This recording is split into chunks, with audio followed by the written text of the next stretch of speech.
शाम प्राची टीवी पर सीरियल देख रही होती है, तभी उसकी सास वहाँ आती है। अरे सीरियल में तो ऐसे मग्न है जैसे आज रात का खाना पड़ोसी आकर बनाएंगे। मुझे पता ही नहीं था आपने अपने बेटे की शादी पड़ोस में भी की हुई है। मतलब? मतलब इस घर में सारा काम बहू ही करती है, आप तो सिर्फ खर्राटे मारती हैं। अच्छा जी, फिलहाल तो तुम आराम फरमा रही हो, चलो जाओ, ये मेरे टीवी देखने का समय है। इसलिए मुझे भगाया जा रहा है। सॉरी, अब तो बिल्कुल नहीं जाऊंगी। प्राची की इस बात पर दोनों सास बहू के बीच टीवी रिमोट के पीछे बच्चों जैसी छीना झपटी शुरू हो जाती है, जिसके बीच श्लोक भी काम से घर वापस आ जाता है। आज मेरी चूहे बिल्ली की जोड़ी किस बात पर झगड़ रही है? अरे तेरे बीवी मुझे टीवी ही नहीं देखने दे रही। अरे तुम्हारी मम्मी मुझे खाना बनाने के लिए फोर्स कर रही है। अरे वाह, ऐसे बेतुके रीजन पर तो बच्चे भी झगड़ा नहीं करते। अरे मुझे कुछ मत बोल, सब इसने ही शुरू किया है। हाँ, जैसे आप तो बहुत दूध की धूली है ना। अरे बस, दोनों चुप। प्राची जाओ, खाने की तैयारी करो, और माँ तुम छोड़ो, तुम्हें क्या बोलूं, शांति से अपना सीरियल देखो, मुझे दोबारा लड़ने की आवाज सुनाई नहीं देनी चाहिए। ऐसा बोलकर श्लोक वहाँ से चला जाता है, जिसके पीछे पीछे प्राची भी कुछ न कुछ बड़बड़ाते हुए रसोई में चली जाती है। हाँ, सासू जी को तो कुछ बोलेंगे ही नहीं, बस मुझ पर ही हुक्म चलता है, खाना बनाओ, जैसे मैं इनके घर में खाना बनाने के लिए आई हूँ। इसी तरह शाम बीतती है और रात को श्लोक और प्राची की सास खाना खाकर सोने चले जाते हैं, लेकिन प्राची गुस्से में कुछ खाए बिना काम में ही लगी रहती है। इस घर में किसी को घंटा फिक्र नहीं पड़ता, मैं खाऊं या भूखी रहूं।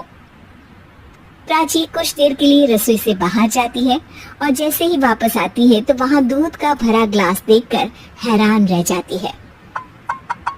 फिक्र पूरी है, बस दिखाना नहीं है। प्राची दूध पीकर सोने चली जाती है और अगली सुबह एक बार फिर सास बहू का कार्टून नेटवर्क स्टार्ट हो जाता है। ये तुमने ही किया है। अरे अजीब जबरदस्ती है, मैं बोल रही हूँ मैंने कुछ नहीं किया।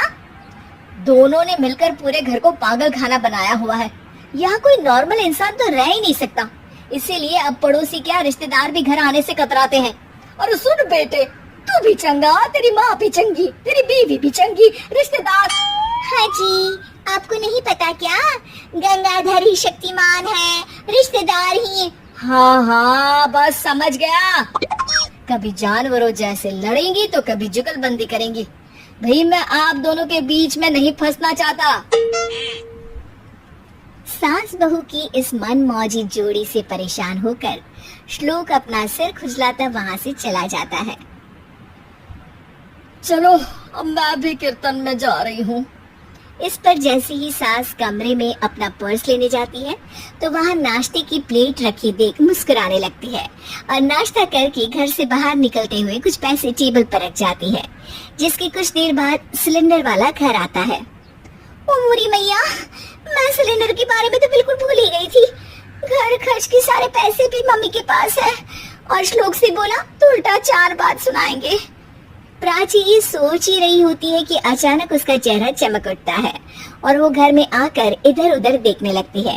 तभी उसकी नजर टेबल पर रखे पैसों पर पड़ती है, जिन्हें वो सिलेंडर वाले को दे देती है। ये सब श्लोक देख लेता है। अच्छा बेटे, इतना बड़ा घोटाला, सबके सामने मैं तेरी दुश्मन और पीठ पीछे तेरी मेरी यारी।